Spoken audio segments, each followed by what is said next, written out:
कैसे आप लोग फाइनली 12th पास आउट हो गए? Very good. होने वाले थे। अब आ गए हो आप बीकॉम में। बीकॉम आपका 3 साल का है, तो फर्स्ट ईयर बीकॉम में आप लोगों का स्वागत है। यहां पर जैसे 11th 12th में आपने अकाउंटेंसी सब्जेक्ट देखा हुआ है, बुक कीपिंग एंड अकाउंटेंसी। अभी यहां पे सब्जेक्ट का नाम चेंज हो गया।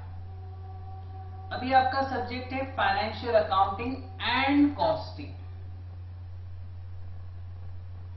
अकाउंट्स में अब एडवांस पार्ट आपको आते जाएगा, क्योंकि 11th 12th आपका हो चुका है अकाउंटेंसी। अब एडवांस क्वेश्चंस यहां पर रहेंगे। प्रीवियस कोई भी टॉपिक्स यहां पर नहीं होता है, बट बेस वही रहेगा, जर्नल एंड लीजर। ओके, तो उसे आपको कभी भूलना नहीं है। यहां पर फर्स्ट ईयर बीकॉम में आप लोगों को कुछ सब्जेक्ट कंपलसरी है, कुछ ऑप्शनल है। जिसमें एक सब्जेक्ट कंपलसरी है आपका अकाउंटेंसी, ये एवरी ईयर आपको रहेगा। तो फाइनेंशियल अकाउंटिंग एंड कॉस्टिंग, ये हमारा इस साल का सब्जेक्ट। अभी यहां से आपका एनुअल पैटर्न नहीं रहेगा, सेमेस्टर पैटर्न होता है। फर्स्ट सेमेस्टर के अलग टॉपिक्स रहेंगे, सेकंड सेमेस्टर के अलग टॉपिक्स रहेंगे। सो एवरी सेमेस्टर आपको 6 टॉपिक्स होते हैं। ओके, इस सेमेस्टर के 6 टॉपिक्स, आपको नेक्स्ट सेमेस्टर में नए 6 टॉपिक्स रहेंगे। इसमें से कोई भी टॉपिक आगे कंटिन्यू नहीं होता है। 12th में आपका एनुअल पैटर्न था, जिसमें 80-20 इस तरह से पैटर्न होता था। यहां पर 60-40 पैटर्न रहेगा। 60 मार्क्स का एक्सटर्नल रहेगा और 40 मार्क्स का इंटरनल रहेगा। मतलब आपका जो क्वेश्चन पेपर होने वाला है ये 60 मार्क्स का होगा और 40 मार्क्स कॉलेज का एग्जाम रहेगा। ठीक, इंटरनल जैसे आपका लास्ट ईयर 20 मार्क्स का था, अब ये 40 मार्क्स का है। तो 60 मार्क्स के लिए आपको टॉपिक्स कौन कौन से हैं ये हम पहले देख लेते हैं। ये देखिए, एक एक टॉपिक आपके सामने आएगा। पहला, अकाउंटिंग स्टैंडर्ड्स। ये नया टॉपिक है, बट ये सिर्फ थ्योरी के लिए होने वाला है, ताकि इसका प्रैक्टिकल क्वेश्चन आपको नहीं होगा। क्या होता है ये आप धीरे धीरे अंडरस्टैंड कर लोगे। फिलहाल यहाँ पे जस्ट टॉपिक्स के बारे में हम बात कर रहे हैं। Second, piecemeal distribution. सारे नए नाम आपके सामने आएंगे, बट डोंट वरी, एक एक टॉपिक हम प्रॉपरली एक्सप्लेन करेंगे, तो आपको यहाँ पे सारे टॉपिक्स अंडरस्टैंड होने वाले हैं। क्लियर? पिसमिल डिस्ट्रीब्यूशन, ये थ्योरी में भी होता है और प्रॉब्लम भी होता है। मतलब एक क्वेश्चन सॉल्व करने के लिए आपके सामने आने वाला है इसका, और थ्योरी क्वेश्चंस में भी इस टॉपिक के कुछ क्वेश्चन हो सकते हैं। Third, amalgamation of partnership form. ये थ्योरी एंड प्रॉब्लम दोनों में रहेगा। Fourth, conversion of partnership form into limited company. Partnership form को लिमिटेड कंपनी में कन्वर्ट करना है, ये भी थ्योरी एंड प्रॉब्लम दोनों है। सिर्फ पहला टॉपिक थ्योरी में रहेगा, बाकी थ्योरी प्रॉब्लम सब में रहने वाला है। Next, joint venture. And last new part है कॉस्ट अकाउंटिंग। ये आपने अभी तक नहीं देखा है। कॉस्ट अकाउंटिंग ये अलग पार्ट रहेगा। अकाउंटिंग के अलग अलग फील्ड्स होते हैं, उसमें से ये एक पार्ट रहेगा।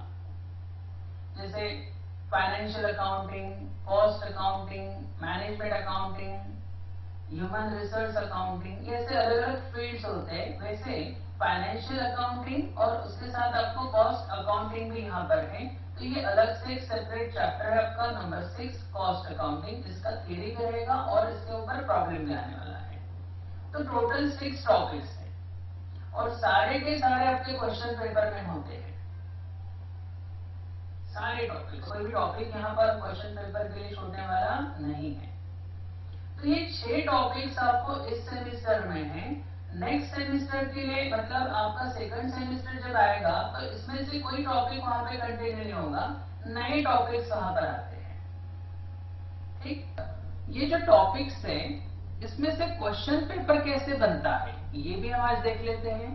तो आपका क्वेश्चन पेपर का फॉर्मेट, क्वेश्चन पेपर में आपके पास 2 सेक्शंस होने वाले हैं। आपका जो फाइनेंशियल अकाउंटिंग एंड कॉस्टिंग का क्वेश्चन पेपर का पैटर्न है उसे देखते हैं, केयरफुली देखिए। आपके क्वेश्चन पेपर में 2 सेक्शन होते हैं, सेक्शन 1 एंड सेक्शन 2। पहले सेक्शन 1 के बारे में बात करते हैं। सेक्शन 1, इसमें क्वेश्चन नंबर 1 ए पार्ट रहेगा जो थ्योरी क्वेश्चन है, और ये जो थ्योरी क्वेश्चन रहेगा ये आपके फाइनेंशियल अकाउंटिंग से रिलेटेड होने वाले हैं। एनी 2 आपके सामने जो क्वेश्चंस रहेंगे उसमें से आपको एनी 2 सॉल्व करने हैं। आपके पास होते कितने हैं? तो 3, फर्स्ट, सेकंड एंड थर्ड। ये जो 3 थ्योरी क्वेश्चंस होने वाले हैं रिलेटेड टू फाइनेंशियल अकाउंटिंग। आपके सब्जेक्ट में 2 पार्ट्स हैं, फाइनेंशियल अकाउंटिंग एंड कॉस्टिंग। तो ये जो थ्योरी क्वेश्चंस है ये सिर्फ अकाउंट से रिलेटेड होने वाले हैं 6 मार्क्स के लिए। कौन सा क्वेश्चन रहेगा? तो आपके सामने 6 टॉपिक्स थे, उसमें से थ्योरी क्वेश्चंस यहाँ पे होने वाले हैं 3। डिपेंड्स कौन से आते हैं। इसी में बी पार्ट आता है अगेन थ्योरी क्वेश्चन। तो थ्योरी क्वेश्चन यहाँ पे रहेगा बट ये रिलेटेड टू रहेगा कॉस्टिंग। पहला ए फाइनेंशियल अकाउंटिंग से रिलेटेड थ्योरी के लिए था, अब बी ये कॉस्टिंग से रिलेटेड थ्योरी क्वेश्चन यहाँ पर होने वाले हैं। यहां पर भी आपको सॉल्व करने हैं एनी 2, यहां पर भी आने वाले हैं 3 क्वेश्चंस, और 3 में से आपको कितने करने हैं? 2। ये भी कितने मार्क्स के लिए रहेगा? 6 मार्क्स। तो ऐसा 6 एंड 6 12 मार्क्स ये क्वेश्चन नंबर 1 के लिए आपको रहेगा, और ये क्वेश्चन आपको कंपलसरी होता है, ये आपको करना रहेगा। थ्योरी क्वेश्चंस आपको लिखना कंपलसरी है। Okay, question number 2 and question number 3 ये कॉस्टिंग प्रॉब्लम्स के लिए होने वाले हैं 12 मार्क्स के लिए। तो सेक्शन 1 में आपके पास कितने क्वेश्चंस हैं? 3। पहला थ्योरी से रिलेटेड है जिसमें अकाउंटिंग की भी थ्योरी आएगी और कॉस्टिंग की भी थ्योरी आएगी। Question number 2 and question number 3 ये कॉस्टिंग के प्रॉब्लम्स वहां पर होने वाले हैं, और क्वेश्चन 12 मार्क्स के लिए होने वाला है। तो सेक्शन 1 में 3 क्वेश्चन में से क्वेश्चन नंबर 1 कंपलसरी रहेगा and attempt anyone from question number 2 and 3। Second या थर्ड क्वेश्चन में से आपको कोई भी एक क्वेश्चन सॉल्व करना है, मतलब 12 मार्क्स के लिए कोई भी सेकंड या फिर थर्ड, जो भी आपको इजी लगे या जो भी आपको अंडरस्टैंड होने वाला है क्वेश्चन पेपर में से आप उसे सॉल्व कर सकते हो। मतलब सेक्शन 1 में आपको 24 मार्क्स का सॉल्व करना है आउट ऑफ 60 मार्क्स। ये आपका फाइनल पेपर जो रहेगा ये 60 मार्क्स के लिए होता है। तो इस 60 मार्क्स में से क्वेश्चन 1, 2, 3 उसमें से क्वेश्चन 1 कंपलसरी, 2, 3 में से कोई भी एक, मतलब सेक्शन 1 कंप्लीट हो जाएगा। तो सेक्शन 1 आपका 24 मार्क्स का हो गया। Now section 2 question number 4, 5, 6, 7 4 question सारे अकाउंटिंग प्रॉब्लम्स यहाँ पर होने वाले हैं। अकाउंटिंग से रिलेटेड जो भी टॉपिक्स हमें है उससे रिलेटेड क्वेश्चंस यहाँ पर आएगा। एवरी क्वेश्चन 12 मार्क्स, बट इस 4 में से आपको अटेम्प्ट करने हैं एनी 3। सो सेक्शन 2 में आपको 12, 12, 12, 12 4 क्वेश्चन है 12 मार्क्स ईच। तो इन 4 में से आपको सॉल्व कर रहे रहेंगे 3। Attempt any 3 from section 2।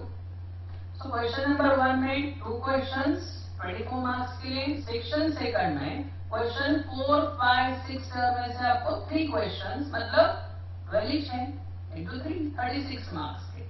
तो 36 मार्क्स का प्रैक्टिकल प्रॉब्लम आपको सेक्शन 2 में सॉल्व करना है। तो पहला सेक्शन आपका 24 मार्क्स का हो जाएगा और ये 36 मार्क्स का हो जाएगा। ऐसा टोटल 60 मार्क्स का आपका अकाउंटिंग पेपर रहेगा। ये टोटल 60 मार्क्स है प्लस 40 मार्क्स आपका इंटरनल होगा, कॉलेज उनके हिसाब से इसका एग्जाम लेता है।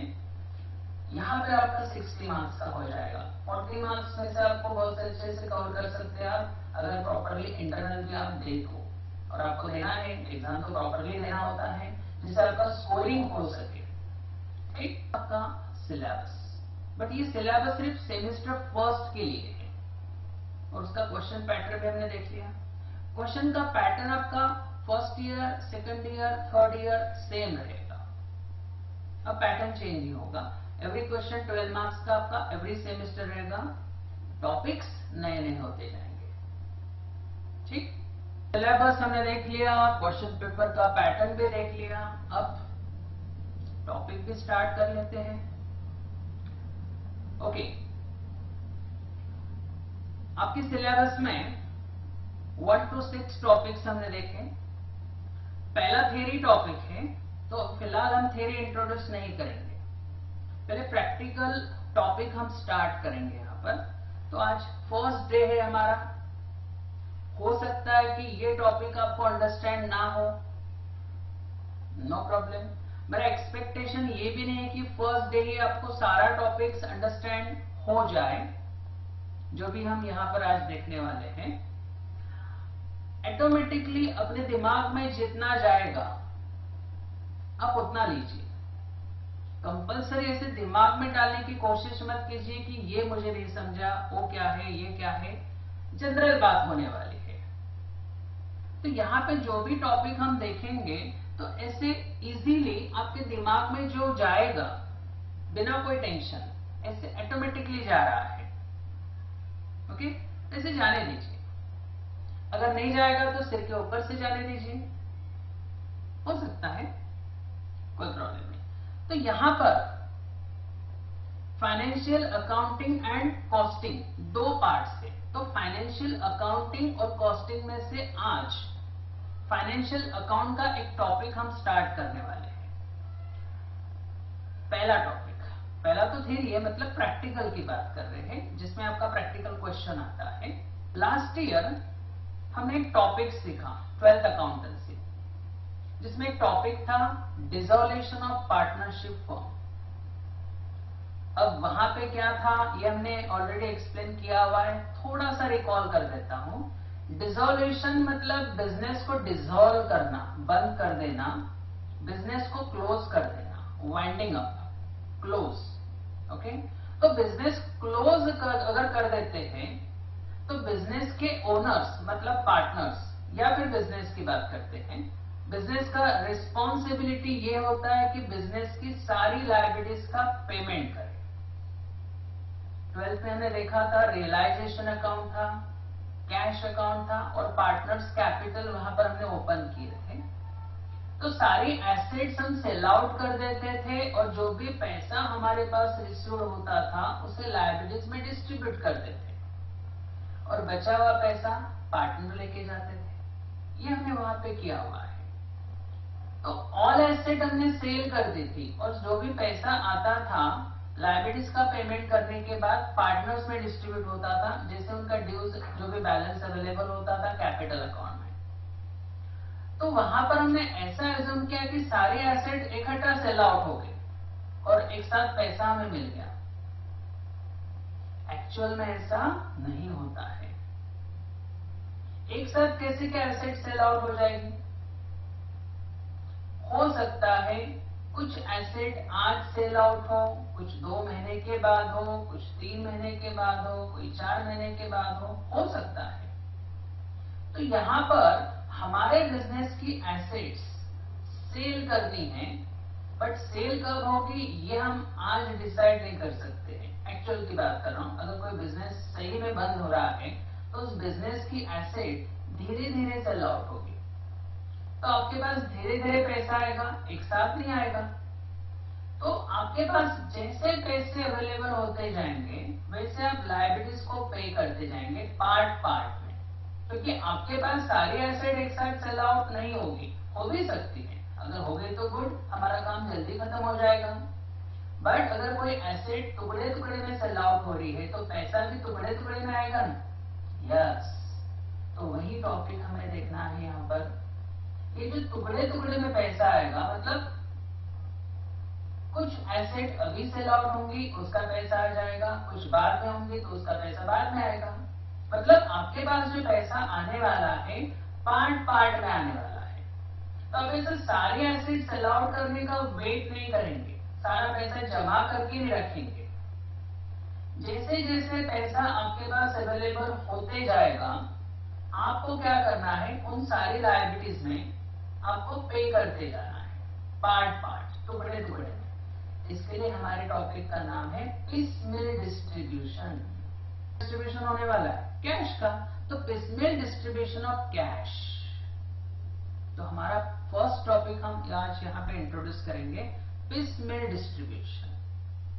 तो अभी हमने पिछले साल की डिसोल्यूशन और पार्टनरशिप फॉर्म की बात की, वहां पे सारे एसेट एक साथ सेल आउट कर देते थे, सारा कैश रिसीव्ड हो जाता था, लायबिलिटीज को पे कर देते थे। बट यहां पर आपका asset step by step sell out होगा। हो सकता है कि आज के डेट में सिर्फ फर्नीचर सेल आउट हो, अगले महीने मशीनरी सेल आउट हो, ऐसे जैसे एसेट सेल आउट होते जाएगा। और ऐसा भी नहीं कि सारा फर्नीचर एक साथ सेल आउट हो जाए, कुछ फर्नीचर का पार्ट अभी सेल आउट हुआ, कुछ बाद में सेल आउट हो।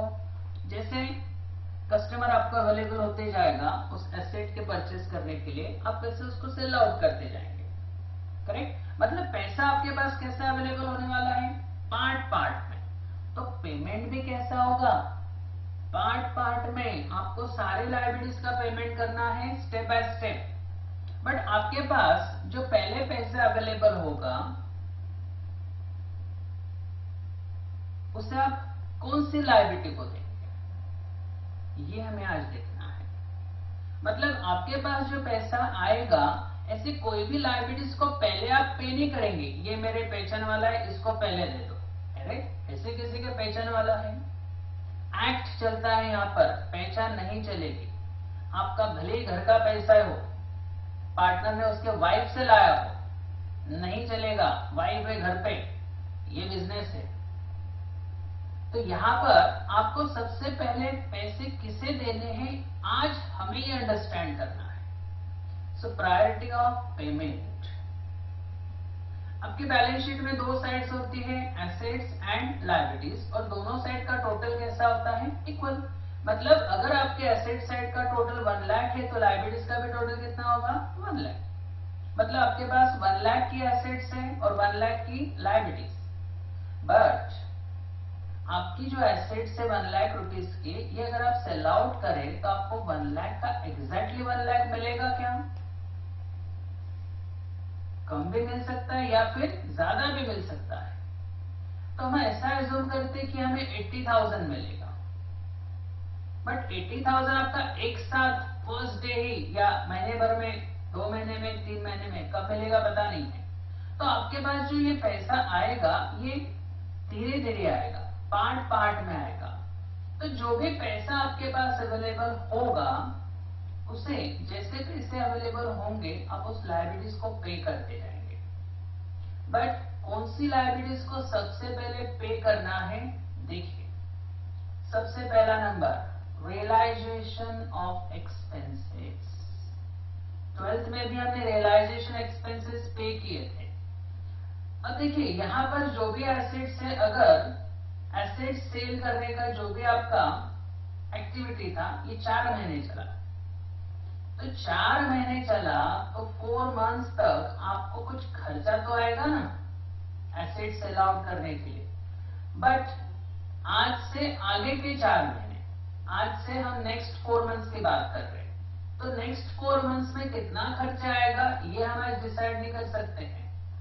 तो आपके पास क्वेश्चन में एक तो ये खर्चा एक्चुअल में दिया रहेगा या फिर एस्टिमेटेड भी हो सकता है।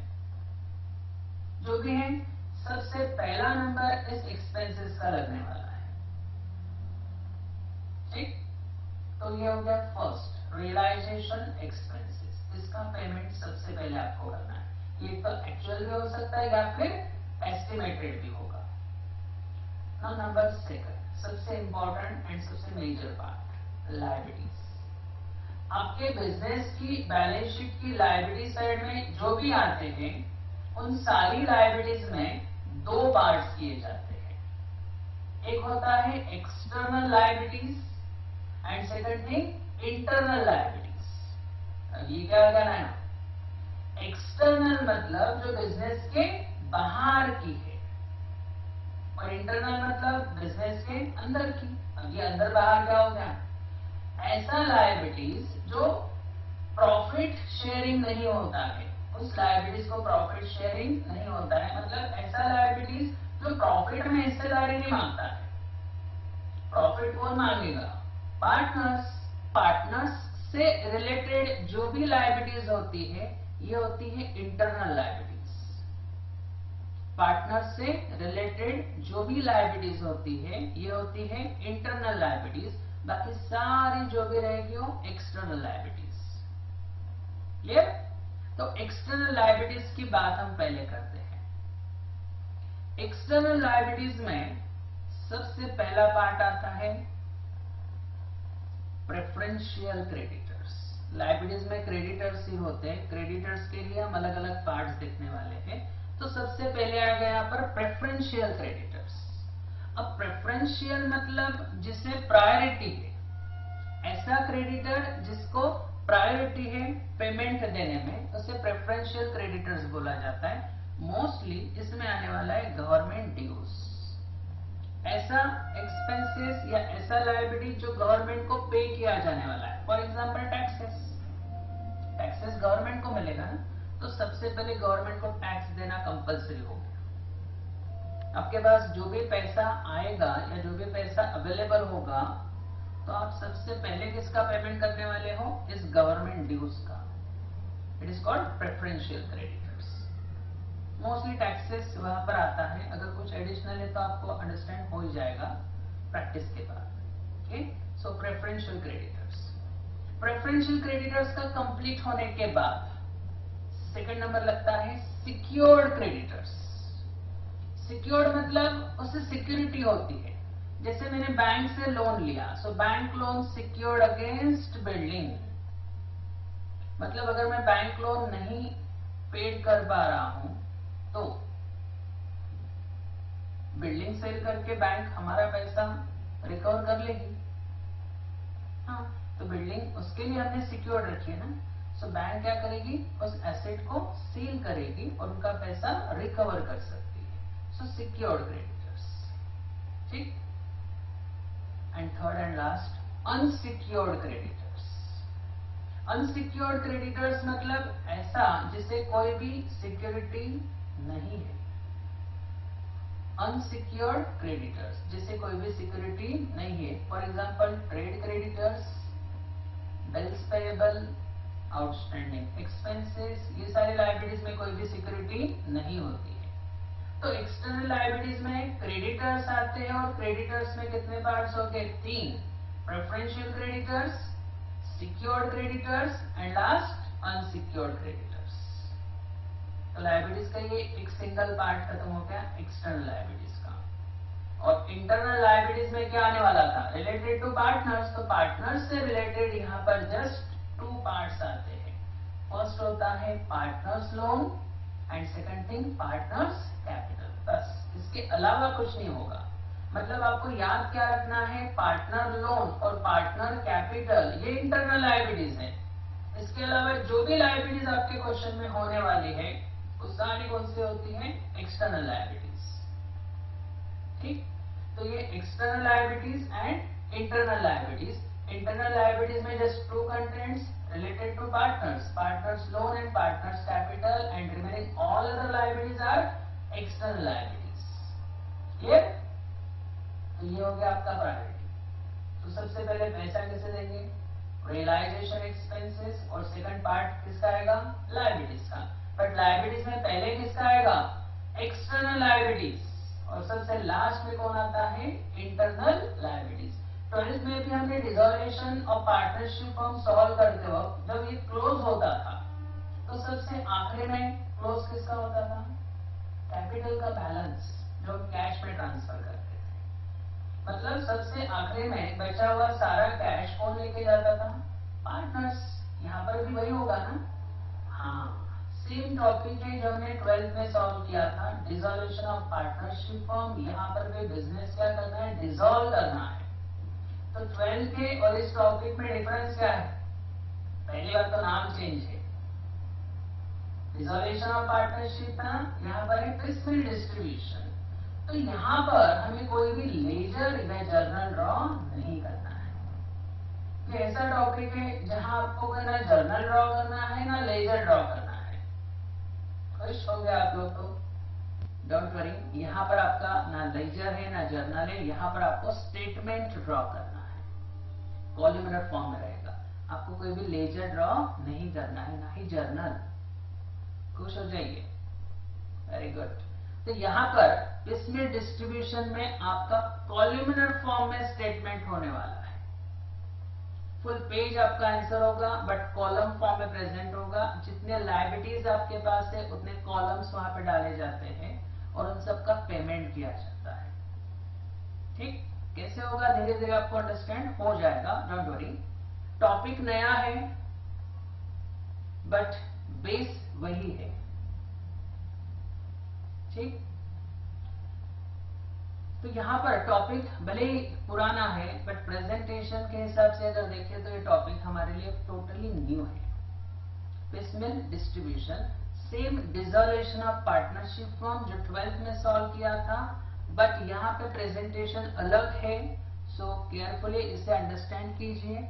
अभी तक हमने कुछ भी ज्यादा एक्सप्लेन नहीं किया है, सिर्फ पिसमिल डिस्ट्रीब्यूशन में सबसे पहले पैसे किसे देने हैं ये हमने देखा है। सो प्रायोरिटी ऑफ पेमेंट ये आपको अंडरस्टैंड हो गया तो आपको ये क्वेश्चन इजीली सॉल्व करते आएगा कि सबसे पहले पैसे किसे देने हैं और बाद में किसे देने हैं। सबसे पहला नंबर आता है रियलाइजेशन एक्सपेंसेस, देन लायबिलिटीज का नंबर लगेगा, बट लायबिलिटीज में एक्सटर्नल लायबिलिटीज पहले आएगा और एक्सटर्नल लायबिलिटीज में preferential creditors, secured creditors and unsecured creditors, ये आपका सीक्वेंस रहेगा ए बी सी।